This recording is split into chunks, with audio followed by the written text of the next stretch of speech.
Old Testament, let's turn to Proverbs 14, and I'll explain why in just a second.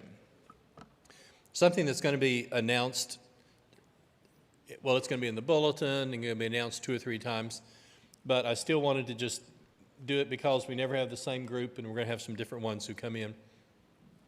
And Roy, when you finish with those, just put them on the table. If some others come in, then they can pick them up there. Thank you, sir, for your help. And this will be in the bulletin. I'll just do it really quickly. I was a student in Memphis, and an announcement was made. Carl Burkeen, who normally in those days was doing things on marriage and family, is going to be doing a lesson on maintaining spirituality tomorrow at the Highland Street Church, and always enjoy doing things like that.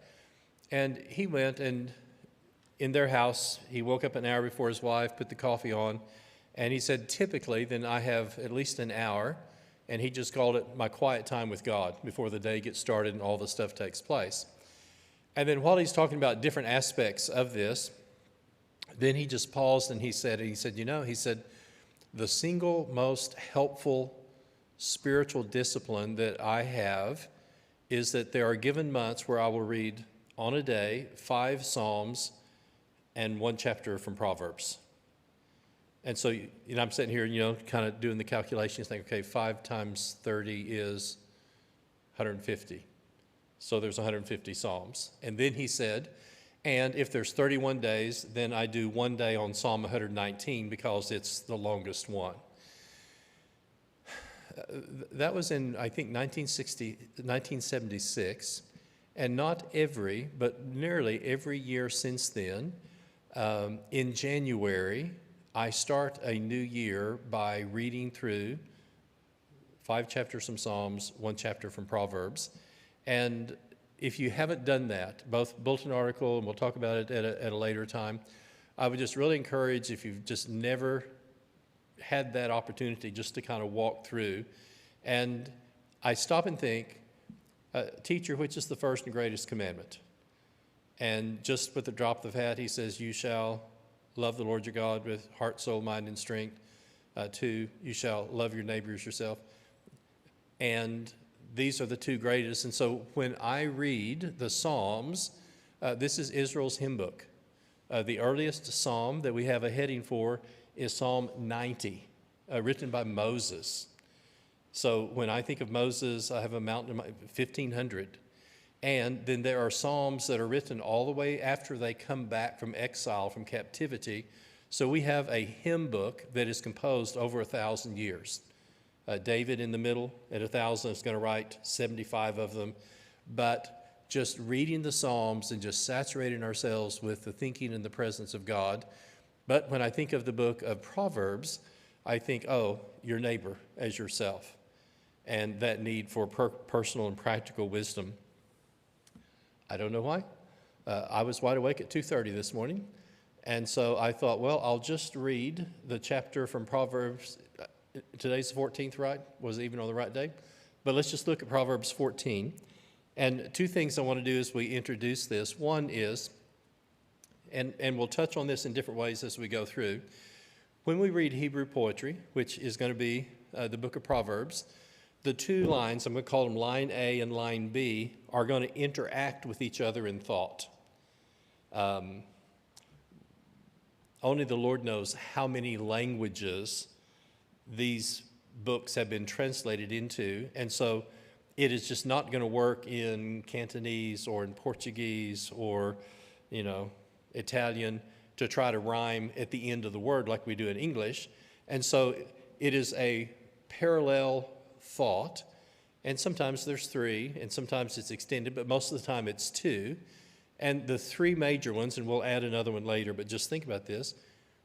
When you read line A, line B may say something, it's like a synonym. It'll say nearly the same thing. Or sometimes you'll read line A, and then line B will kind of extend the thought on. However, the most frequent one of the 3rd one is, like, for example, I'm in Proverbs 14:1, wisdom builds her house, line A. most of the time, 90+ percent, when you hear the word but, and I'm doing this with thought, then the first line goes this way, and then you'll hear but, and the thought then will go the opposite direction. So just run your eye down chapter 14, and if you notice, the vast majority of 1 down through 19, you have line A will take you one direction, but, and then you'll have the thought will go the opposite direction. And this is how we then learn to kind of, and this is my expression, I want us to learn to taste the Proverbs with our ears like we taste food with our mouth. Kind of understand what I'm trying to say, you know? Bless her heart. One of our granddaughters struggles with vegetables, any kind of vegetables. And bribery is not quite the right word, coercion is not quite the right word, but you need to eat 3 mouthfuls of something, and she makes these terrible faces, and she tries to gag, and she tries to throw up, and sometimes with tears in her eyes, she finally gets it down, and then we can go on to the next thing. Well, the taste in her mouth, for whatever reason, is just like this. Well, we've all had that happen here, but with our ears, if we can kind of listen and weigh and then realize, okay, typically the lines are going to interact. They're going to interact. Synonym, extension, and especially, it doesn't always have to be, but if there's the word but, then it's going to come and go back the opposite direction. And you'll just notice this, that will happen over and over and again. And for example, I'm in Proverbs 14:34. Righteousness exalts a nation. Okay? And begin to see. So just listen, here's line A, and this is how the proverb is going to be constructed and going to be built. Righteousness exalts a nation, but, and so when I hear this, then Grant, I just literally in my mind do a U-turn.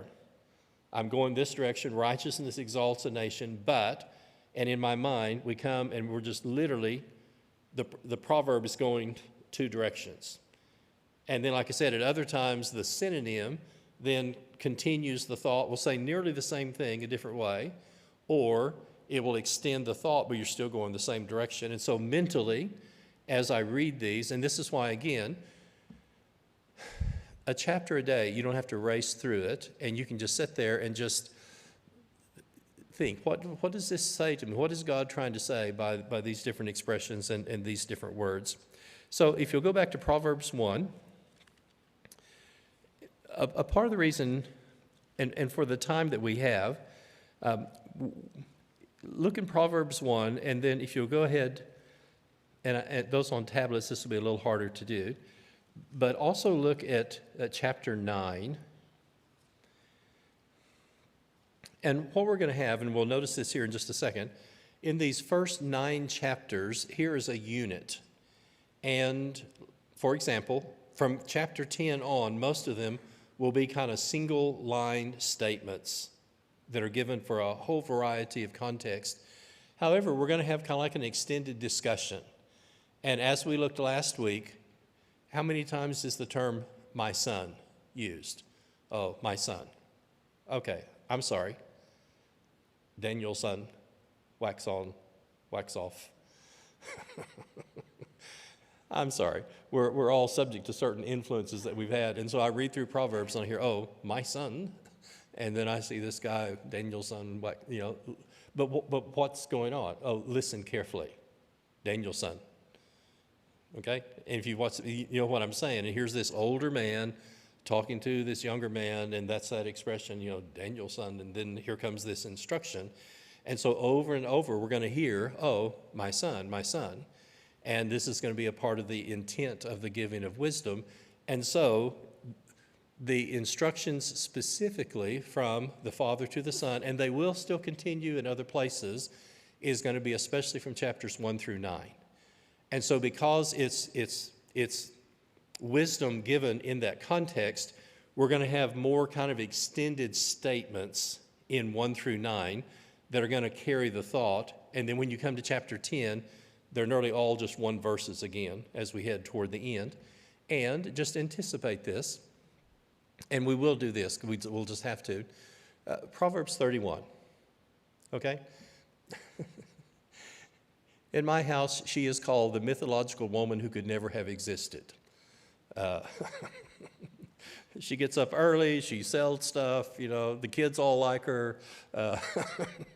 And so it's this, that's my wife's expression. Oh, Proverbs, this is this mythological woman. It is the personification of wisdom in the form of a woman. And I'm going to use the word, and we'll see this tonight, soliciting. In Proverbs, we're going to have two women, Lady Wisdom, the lady of the street. We're going to have two women soliciting. And as we're going to see, wisdom, we're out on the street corners, we're out in the marketplace, we're trying to call people in. When we get to the virtuous woman, it is an alphabet acrostic. So we're not going to try Hebrew, we're going to do it in English. A, verse 10 is going to start with A. The next, I'm doing just English. Next verse starts with B. Kevin, what do you do with X, Y, and Z if you're going to do an alphabetic acrostic? So a lot of thought, and there's some Psalms that are like this and other places. So when we come to Proverbs 31, and we've had this discussion about these two women, the counsel to my son along the way, listen to the voice of wisdom, then the whole book is going to finish in that Lady Wisdom. Some writers will call her Dame Wisdom because she's the one calling people from the spirit of wisdom. Then Proverbs 31, when we read that, it is an alphabetic acrostic in Hebrew, and each one of the lines begins, and let's do it from English, A through Z. And like I say, can you imagine how much thought you have to do to get all of the letters of the alphabet to have a word that starts that then also makes sense and fits together? And can I use the word either mosaic, quilt? These wisdom sayings are carefully woven together in so many different ways. So I just entitled tonight, and like I said, we'll primarily do some things from chapter 1, Contrast and Consequences of two totally different perspectives of life. And wisdom is the product of spiritually informed experience within a family context. Oh, your mother's teaching, your father's teaching, bind them as pendants around your neck. We're going to keep hearing my son, father, mother all through this. And the reason I put the term spiritually informed experience,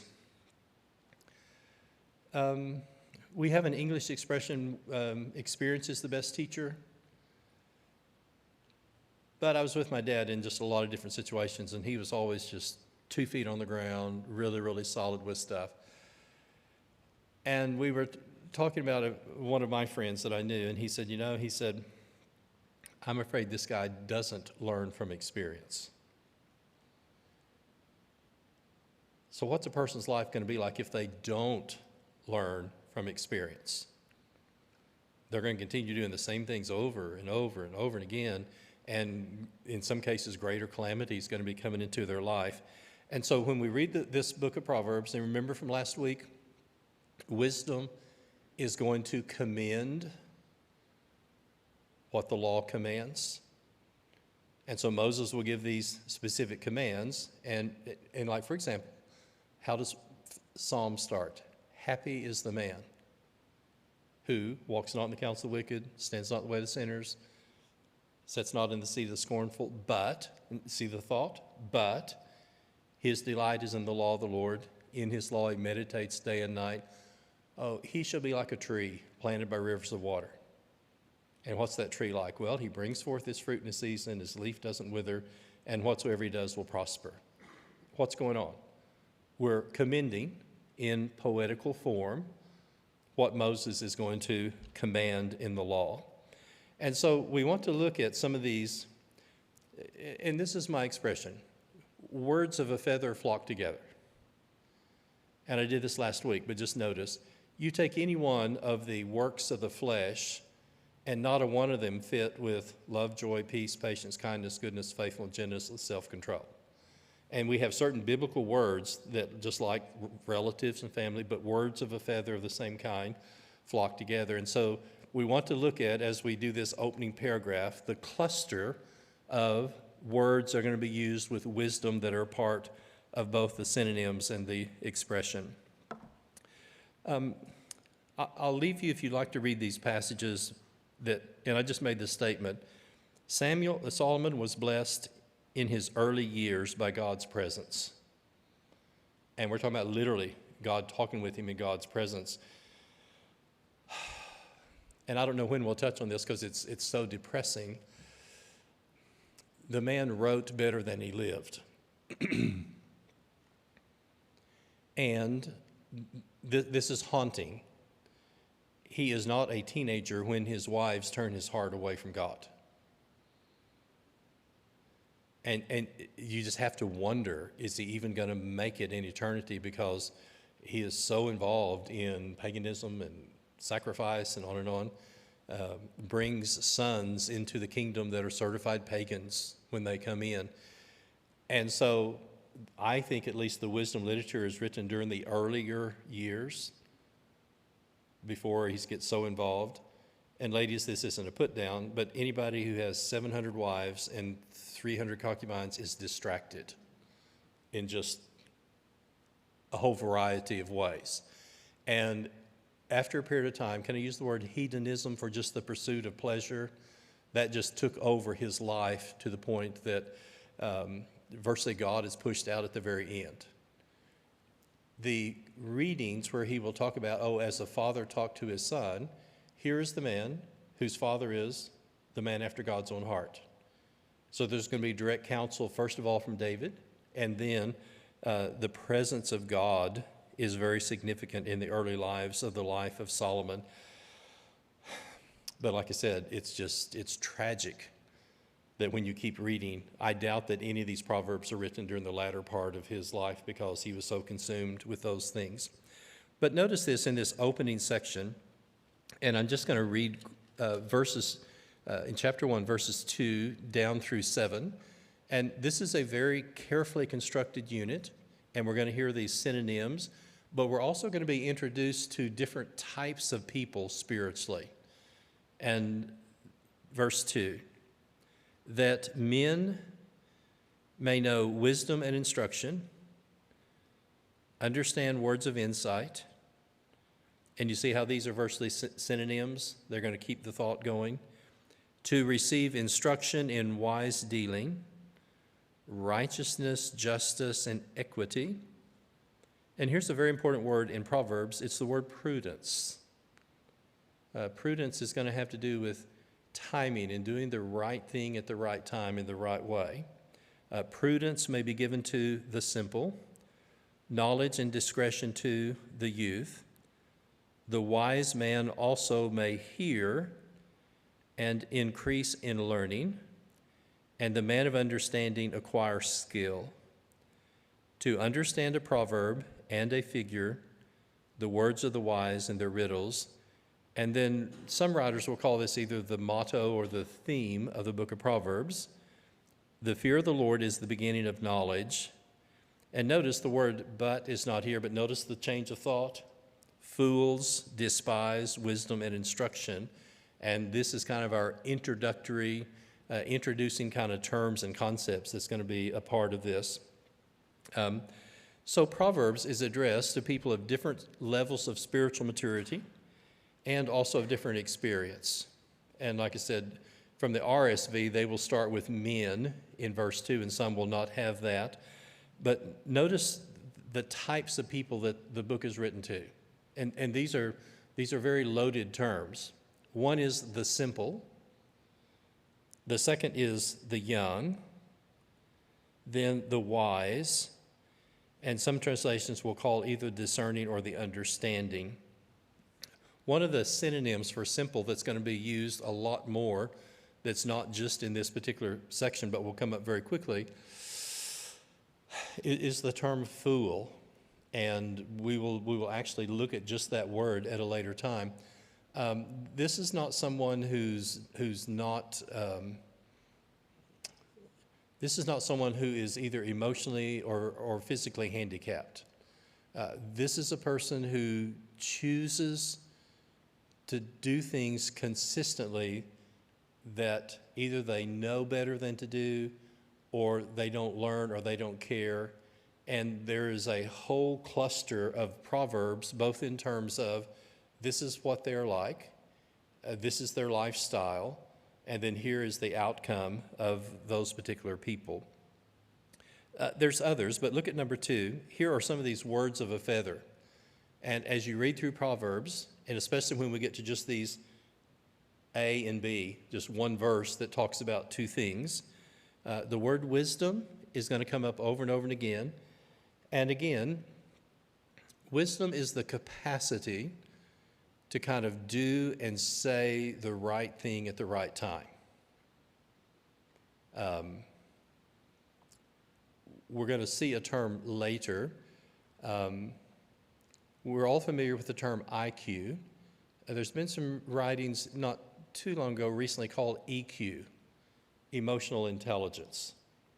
Okay, understand. My dad says there's some people who are so smart they don't know how to come out of the rain. They just have a really high intelligence but don't have any sense of EQ. And wisdom is this capacity to kind of do and say the right thing at the right time. And I would propose, and especially with our children and grandchildren, with the right tone. I'm not sure. I'm going to guess 10 or 12 times someone drove off the street in Midwest City and says, we don't go to church, we don't have a minister on our own. Grandpa's died, would you do the funeral, and can we do the funeral here? And I'm always willing to do that. If we can try to help them and get to know them, glad to do that. Every time, in talking with the family, guess what I hear? We are so glad he's in a better place. Okay, what are you going to say? Probably nothing at that particular point. But it's amazing to me, and I'm sure at some point it wouldn't happen, but so far every family that has just come off the street, somebody, while we're talking about this, they at least want to believe that even this person who doesn't believe in God hasn't been bad, at least we know he's in a better place. On one of these occasions, we've gone out the building and we're going halfway down the foyer, and the 2 adult daughters are just grief-stricken, and they start crawling on the casket while it's on that roller thing. I'm afraid they're going to turn grandfather over, and we're going to have an upside-down casket in the foyer of the church lobby. I don't know them. Reaching up to try to pull him off of a coffin, you don't know, you might... I'm just nearly paralyzed because I'm just thinking, I don't want to get sued. I don't want them to turn Grandpa over. And the funeral director just steps up and quietly says, ladies, he says, Tinker Field is going to be letting out in about 15 minutes. And we need to get your grandpa to the cemetery before the traffic builds up. And just like that, they got off and got everything done. Being able to say the right thing at the right time with the right tone is a part of learning wisdom. I said this last week, and again, we're in good relationship. I can say things to my daughters that I'm not going to say to my daughter-in-law. Okay? I can say things to my son that I'm not going to say to my 2 son-in-laws. And we're not in hostility. It's not a negative thing, but you know what I'm trying to say. And Kristen, I was just laughing, what's going to happen in your house someday when there are 2 guys who are part of your family process when you've been used to having the 2 girls all along? It's just going to be a whole different set of relationships. And so what is wisdom? As we grow and as we're a part of life, then spiritually learning to kind of do and say the right thing at the right time with the right expression. And all of us at one time or another have either put our foot in our mouth and said something we shouldn't say, or I sometimes think, I really should have said something. And wisdom, balancing that out. And this is, to me, is one of those great values of listening to the voice of wisdom, because we're all called to do that. Instruction, and you hear the call back to the law of Moses, the teaching that's going to be given. Words of insight. Aha, this is the best thing to do in this particular situation. Knowledge is always important. And let me say this. Our word knowledge in the Old Testament is mostly a relational word. When we think of knowledge, we think of facts or details or things. And for example, one of the earliest usage of knowledge is Adam knew Eve. Okay, did he say, oh, she's 5'7", she's got dark hair, and she weighs 110 pounds? No. And so when you hear the word knowledge in Scripture, oh, my people are destroyed, Hosea, for a lack of knowledge. In Hebrew, they can spell G-O-D. It's not they don't know that there's not a God, but it's a relational type thing. And then discretion, learning, and wise counsel. And so Solomon's desire is for his son to have these things. And notice this statement in Jeremiah. These are like groups of people toward the end of the Old Testament. These are the critics, but they tell Jeremiah, let's make plots against the prophet. The law will not perish from the priest. So we can see the priesthood in terms of teaching the instructions that are given in the law of Moses, nor counsel from the wise. And so our Job through Song of Solomon is the written wisdom literature, the counsel of the wise, or the word from the prophet. And Israel is taught by the priest, the wise, and the prophet. And wisdom literature is going to be this written part of counsel. I've used this expression about Psalms, and we won't cover this again, but there's some details about that. But look under number 6. We find out Solomon is going to write 3,000 Proverbs, 1,005 songs, and Proverbs is likely a sample from this collection of the things that he wrote. And when you look at this tentative outline, the fear of the Lord is the beginning of wisdom, and this is going to be a thread that's going to run not only through Proverbs, but we just touched on last week. It's in Job, and then we come to Ecclesiastes. Oh, the end of the whole matter has been heard. Fear God, keep his commandments. So in Psalms and also in Proverbs, the fear of the Lord is the beginning. It's a lifestyle in the book of Job, and then the fear of the Lord is also the end of wisdom in the book of Ecclesiastes.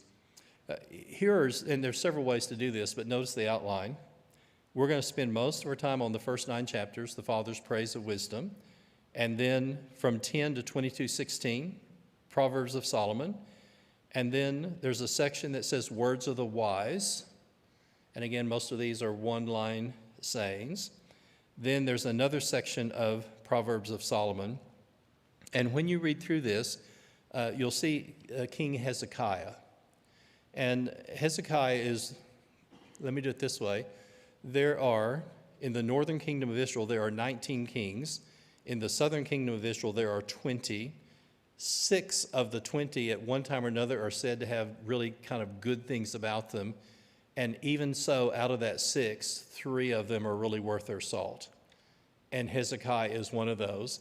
And his men, his scribes, the people who are involved in this, there's a great resurgence in going back to the law of Moses, listening to those things.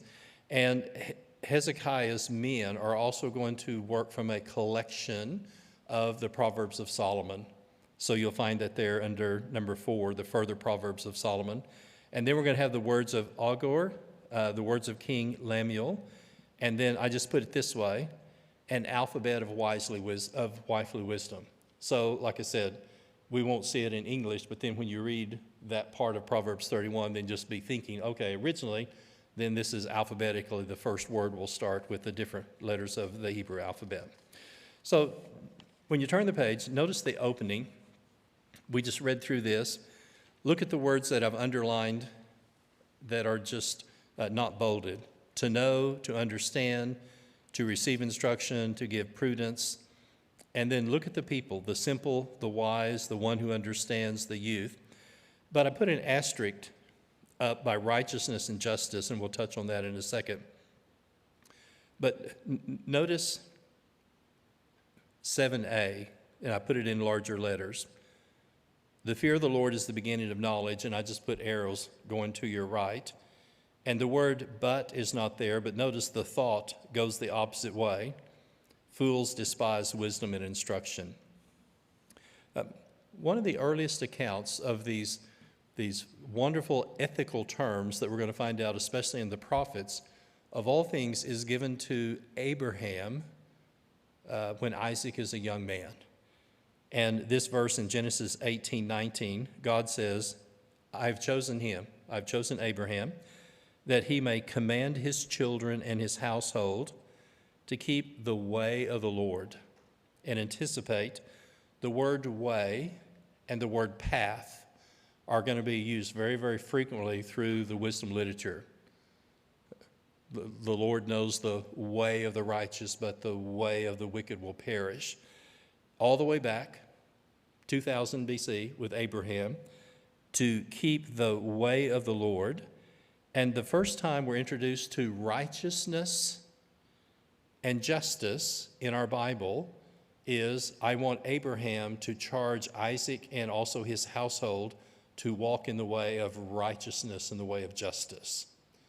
And these are two of the significant ethical terms all through the prophets. They're going to come up again here in the wisdom literature, that the Lord may bring to him what he promised. But notice this, and again, here's another one of these brackets. Verse 2, the book is written to know, and you see the word wisdom and instruction? What is the very last part of verse 7, which is this opening statement? Fools despise wisdom and instruction. And those two words open and close this particular section, and the fear of the Lord is the beginning of knowledge.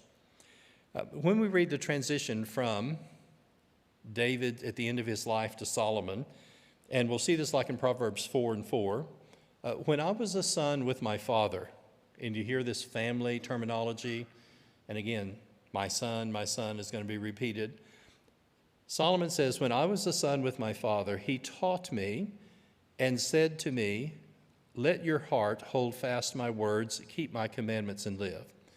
This is a quotation from Proverbs. When you go back into the historical material, here's a sample. 1 Chronicles 28:9, David to my son, Solomon my son, and you see the word know the God of your father? And again, know has to do with relational things, not just intellectual things. Know the God of your father, serve him with a whole heart and a willing mind. The Lord searches all hearts and understands every plan and thought. If you seek him, he will be found by you, but if you forsake him, he'll cast you off forever. And so very wisely, Solomon, rather than asking for riches and long life, he asked for wisdom and knowledge to go out and come in before the people. And this is in your heart, and I will give you wisdom and knowledge. And so when you look at 1 Kings 4, and this is just a small part of 29 through 34, God gave Solomon wisdom, understanding beyond measure and breadth, and of mind like the sand on the seashore. Solomon's wisdom surpassed the wisdom of all the people of the East and all the wisdom of Egypt. He was wiser than all other men. And there's that statement in 1 Kings chapter 4. So when you read through these first 9 chapters, the word son or sons is going to be used 21 times. And that's what I said. This is kind of a whole unit, and we'll spend more of our time on the unit than just the individual proverbs that will come later. The reference to father is going to be used 5 times. And then mother is going to be used 3 times, and 2 of these are in the terms of father and mother. So 1:8, hear, my son, your father's instruction, and reject not your mother's teaching. And while you have a difference in father and mother, you see the thought continues to go the same way in line A and line B. And so you are to hear, to listen to father's instruction, mother's teaching. And then here's just samples of the term my son. 1:10, if sinners. And then 1:15, my son, do not walk with them. 2:1, my son, if you receive. 3:1, my son, do not forget. And then when you turn the page, and that's what I'm saying, just notice then the frequency of how all through these first 9 chapters, fatherly advice about how a young man is to conduct himself within the context of the family relationship. So do not despise, 3:21, keep sound wisdom. 4:1, hear a father's instruction. Be attentive that you may gain insight. My son, 4:10, hear my words. 4:20, be attentive to my words. 5:1, be attentive to wisdom. Plural in 5:7, now my sons, listen to me. 6:1, my son, if you become surety, which is a word for signing for someone else's debts. 6:20, keep your father's commandment and forsake not your mother's teaching. My son, keep my words, treasure my commandments with you. And now, O sons, listen to me, be attentive to the words of my mouth. And now, my sons, listen to me, happy are those who keep my ways. Another one of these opening and closing type things, which you begin to see is very common in Scripture. When we come to the motto in chapter 1, verse 7, the fear of the Lord is the beginning of knowledge. And we're going to go through a whole variety of things again about prudence and understanding and knowledge and insight given within this fatherly advice is going to be the metaphor and the way that the wisdom is going to be communicated. And then when you start to close chapter 9 and verse 10 on this particular side, then we're not surprised. Oh, the fear of the Lord is. And the repeated, the beginning of wisdom and the knowledge of the Holy One is taught. So I'll leave you under number 4 to read most of these as you continue through Proverbs.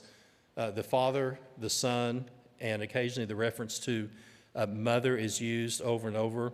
And this gives us a sense of and I use the term, the family context from which wisdom is taught and is given.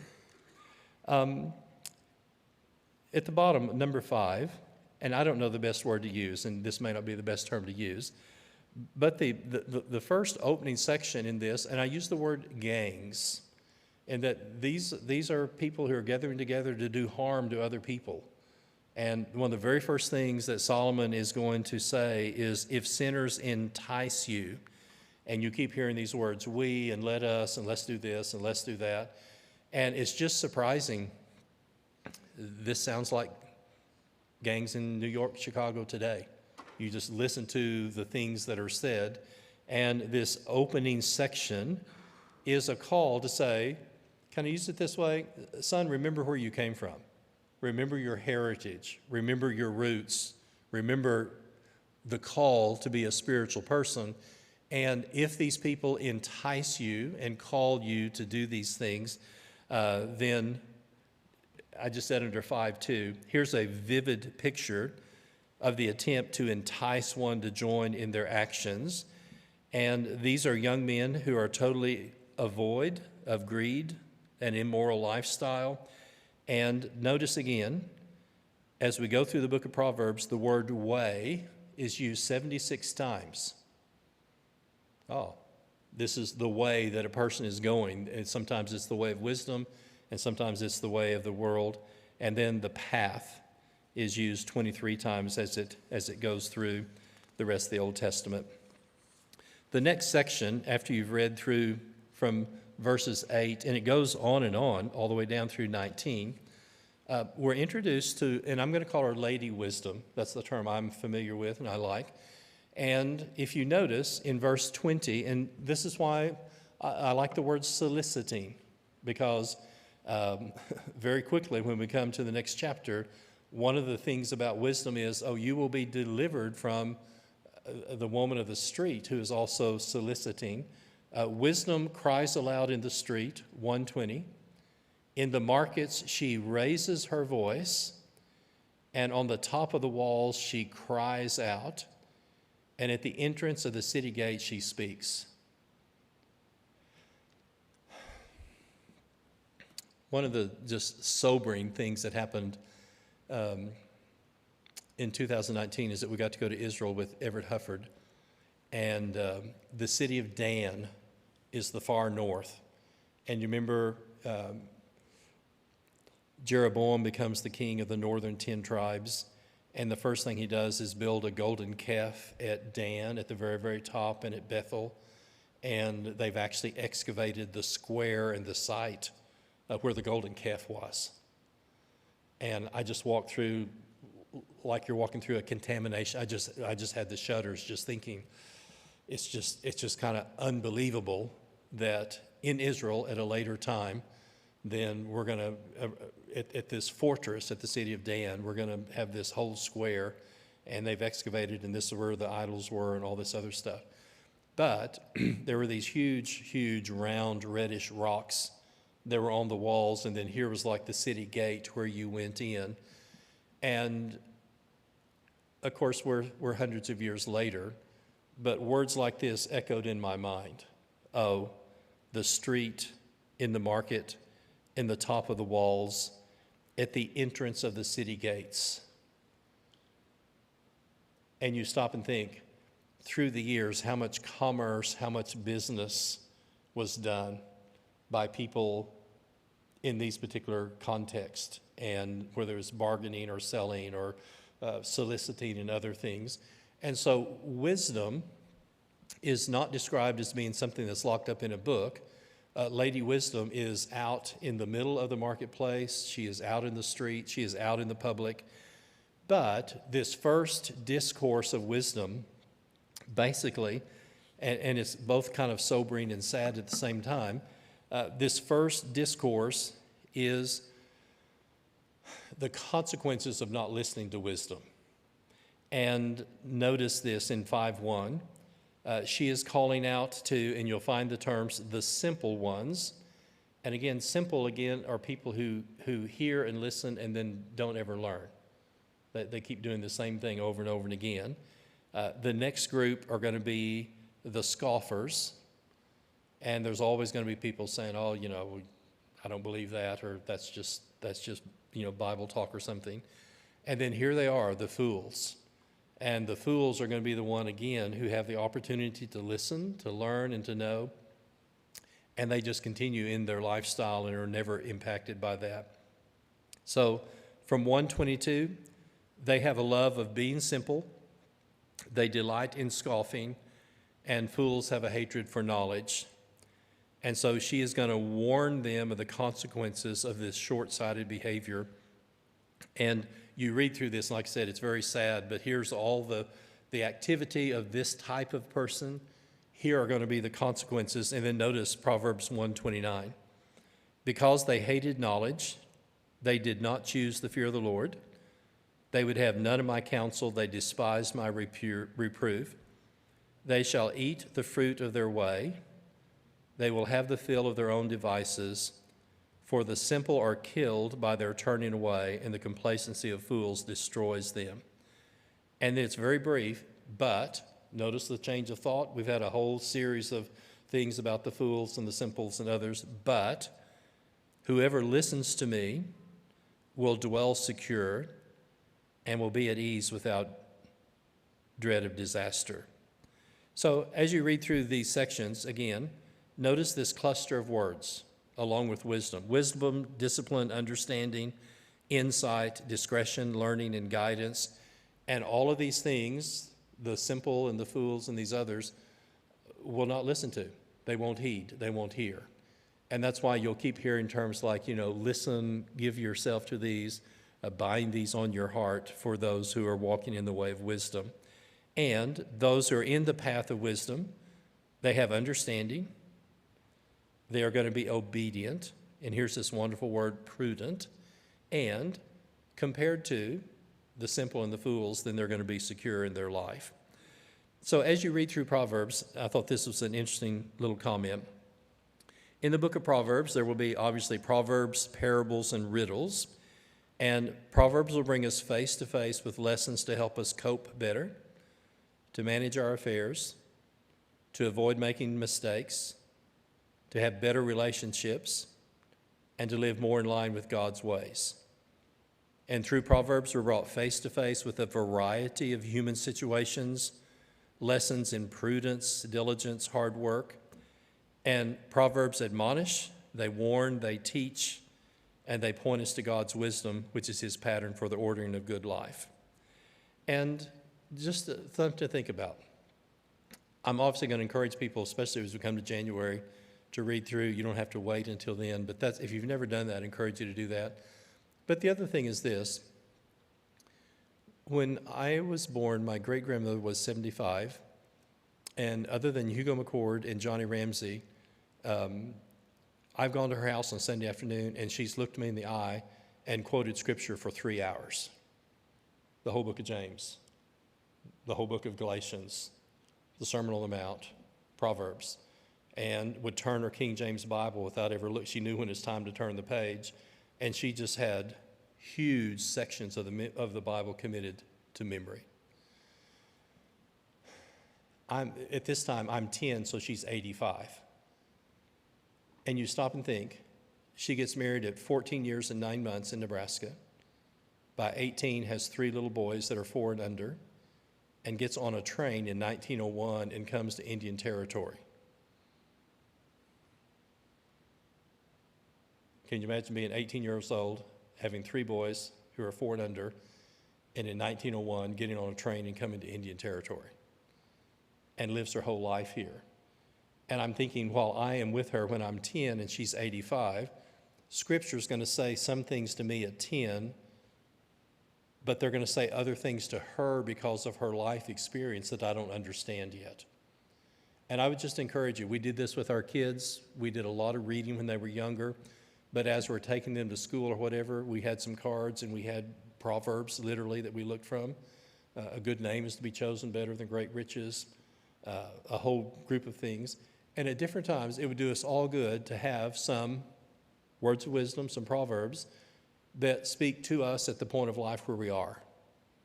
So I'd encourage you, while we walk through some of these early ones, read through and find just a small handful of these. And I always told kids at church camp, one verse that you use is better than a whole Bible that's shut. And there's no part of Scripture that's any better to kind of remind us and to prod us about these things than the book of Proverbs. So here's the last things. Lady wisdom, number 5, calls to people to live a life by a higher standard. And we're going to see her throughout this book. And like I said, it's going to be a contrast between the lady of the street and Lady Wisdom. We're going to see that come up. But it's a call for people to live in harmony with the character of the Creator. And that's something I think of when I think of wisdom. Wisdom is calling me to live in harmony with the character of our Creator. The fear of the Lord is the foundation. It's the first step in the path and the way of wisdom. And here's our final quote. And we're going to talk about the fear of the Lord later as well. Although fear includes worship, it doesn't end here. It radiates out from our adoration, our devotion, to our everyday conduct that sees each moment as the Lord's time, each relationship as the Lord's opportunity, each duty as the Lord's command, and each blessing as the Lord's gift. And you think, what a wonderful posture to have in life. And then here's the last thought. The fear of the Lord is a new way of looking at life and seeing what life is meant to be when it's viewed from God's perspective. And I'd encourage us as we go through, let's all be walking and learning in the way of wisdom and the fear of the Lord, and so that our lives, our conduct, and our speech will bring more glory and honor to our Creator. God bless. Thank you.